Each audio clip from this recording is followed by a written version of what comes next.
Hey, good evening. Thanks for joining me. This is going to be a very, very quick update. I just realised in my last devlog that I may have been a little bit too intoxicated, and I'm not quite sure it all made sense when I watched it back. So, I wanted just to clarify a few things that's going on. If my game will actually load. Hello? So I've had to think about this storyline. Let's just get rid of that for a minute. Let's get rid of that. I've been doing some bits and bobs here, there, and everywhere, but essentially I now know where I'm going with the game and with the story. And you're going to play a character, the dad, who is in a family of three. So there's the dad, the mother, and the daughter. The dad has ended up in a coma due to an incident in the car where he unfortunately lost his daughter, but he doesn't know that yet because he's in a coma. His wife survived, and his wife's by your side in hospital. So you're playing this guy in a coma who's obviously in this sort of sleep state. He's not really sure what's going on. Trying to make sense of the world through his mind, through his coma state, and you're going to be walking around trying to piece together what's going on as that player. And the way that will work is your daughter's going to be the lead. You know, obviously your daughter's going to be a big part of your life, and in your coma state, you can hear her sort of crying, screaming for your help and support all the time. Some weird shit's going to kick off, and you're always going to be trying to bring her back. Whilst that's happening, the wife is sort of by your side in the real world, listening to, just hearing whispers of what's going on in your world, in your mind. And at the end, there's going to be I think I mentioned it last week, a bit of a plot twist there, where a slight Romeo and Juliet twist, where the mother ends up, I think, putting herself to sleep, killing herself to be with you. And the reason I know where. Oh God, I find it so difficult to explain because it's in my mind, but I struggle to articulate what's going on sometimes. But going back a step, a few years ago, a friend of mine lost her mother, and I remember her explaining to me that she was Googling for everything and anything that might bring her closer to her mother. And she knew some of the stuff she was reading was crazy, but she wanted to believe it. There's, I'd imagine if you're Googling for that sort of stuff, you can find all kinds of mad theories and ideas and suggestions. But if you've lost someone close to you, you want to get back, you want them back, or you want to reconnect with them, so you will go with that. And I think that's going to be the twist with the mother, who's in the real world. It's like she can hear that you're sort of following your daughter. She wants to be part of that, and obviously knowing that her husband's in a coma, maybe she wants to go into a coma state as well to be part of it, on the belief that somehow that they might reunite as a family in this strange coma world. All a bit strange and alien, right? And hard to explain. Yeah. I mean, it's a story, so there needs to be a beginning, middle, and end, and I'm not giving that just yet. I'm just sort of dropping mind farts everywhere. But one of the aspects of the game is these nightmares where your daughter needs your support, or she's asking for your help, she's screaming, she doesn't know what's going on. You got this dark being, this dark force that's controlling her and taking her away. And I was talking about how the father was a big movie fan last time, and pop culture and cinema and film is influencing his mind, and he's playing out essentially films and shows that he's seen on TV in his coma state. And one of those films and shows that I want to play on is Squid Games and the Red Green Game, or what's the time, Mr. Wolf, as we used to call it over here. Hang on, my keyboard's unplugged. There we go. So I've got the. Come on, keyboard, wake up. Yeah. That's proper dead. It's dead, Dave. No. Let's try launching that again, maybe, because I launched it with the keyboard disconnected. Yeah, so I've got the basics of that game in place. There's no. Yeah, there we go. Ooh, that's all a bit messy. Right, so it's all very placeholder. What I'm trying to do is get the fundamentals in place, and I'll come back and redo the art, the audio. I'll stylize it a lot more, but just get the mechanics into place. I want all the puzzles in place before I start focusing on special, making it a bit more effect-wise. Can you hear that? Sounds like a baby crying. I think it's a cat, but it sounds like a baby. Anyway, we're going to whenever the nightmare. Yeah, so there's going to be a few nightmares, and the nightmares are going to be different game mechanics, different puzzles that you need to work out. As I say, the first one's the red green thing.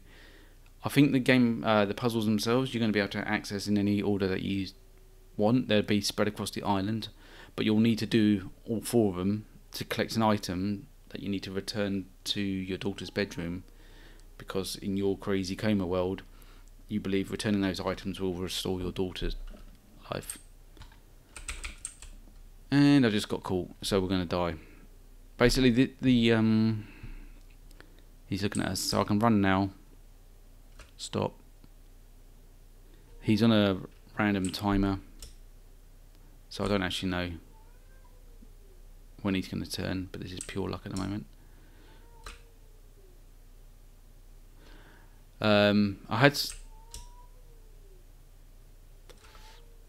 Okay, it honestly sounds like a human crying. The idea is you need to get up to him. Your daughter's going to be.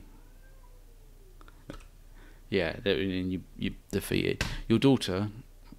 For whatever reason, she isn't moving at the moment, but she's going to be floating towards him, which puts a time pressure on you. If you don't get to the portal before your daughter does, you have to restart and do this one again.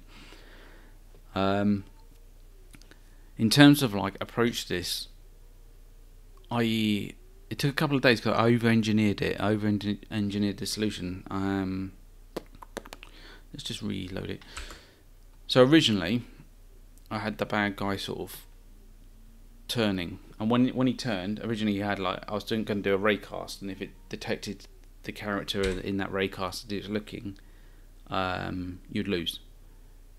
Then I was like, well, that's a bit annoying, because originally I wanted like rocks and stuff that you could hide behind, but like the raycast would probably just go through those or through certain items unless I put collision boxes and whatnot around them.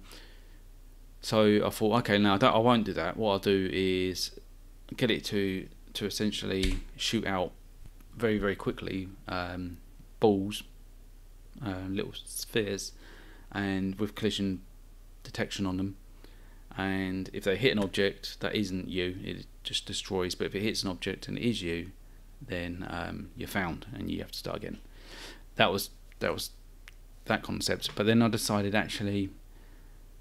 Hiding's a bit shit when you can't poke your head out to see what state the guy's in. You know, is he facing you or isn't he? And it kind of didn't work when I was playtesting it, because I put my head out and he's looking at me and he's like, oh great, I've got to start again. It might have worked better for VR, because you can you still would have got caught. Anyway, I found a far simpler. I thought about it and I found a far simpler solution. I was thinking about the show, and the show's like basically if it detects movement.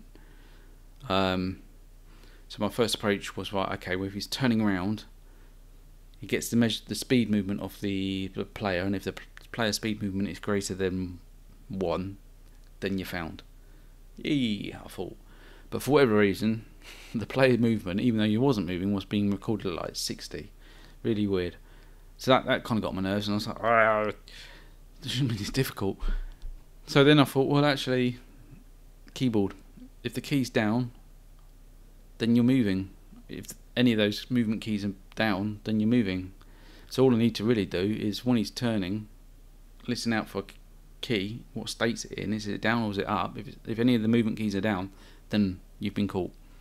So that was my final solution, which works really well.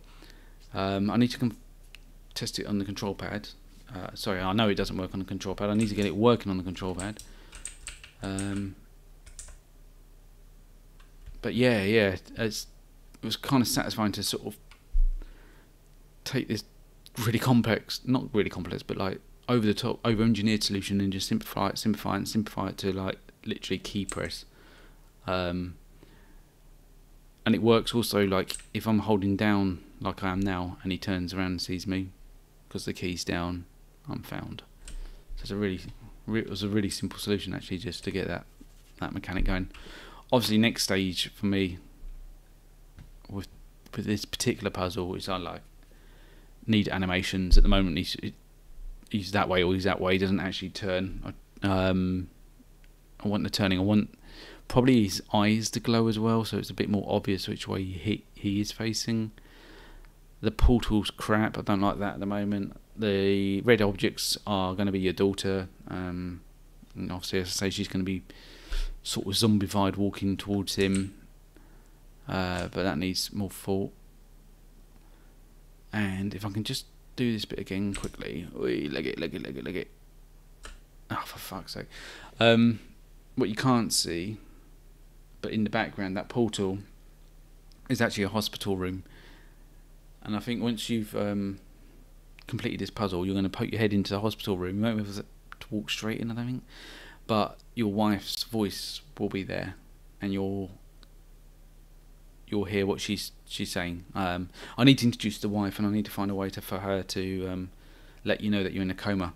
And that was another thing I was trying to work out last time. Is like, does the player know they're in a coma, or is that something they work out? So I think early on you're going to find out you're in a coma, because then that gives me the ability to tell the story from the wife's point of view, which I think is equally as interesting as the player's point of view. And I think there's, because if I get that twist in, you need to know about your wife. You need to hear about your wife. So yes, that's what I've done this week since the last devlog. What's next? The next puzzle, I think I want to do the next nightmare. I don't want to spend too much time trying to tidy this out. There's a few bugs I know about. I'm not happy with how it looks, as I've explained. But I want to get on with the next puzzle and get like the full puzzles, 3 full puzzles, and then come back and start doing all the fun stuff, all the stuff that I really, really enjoy, which is trying to make this small film make it a bit more freaky. It's kind of strange that it's also turned into, at the moment at least, horror, because that wasn't really my intention, and I'm not a fan of horror. I never have been. I still prefer to call this sci-fi, so I'll want to try and play in more sci-fi elements. I've got to work that out somehow.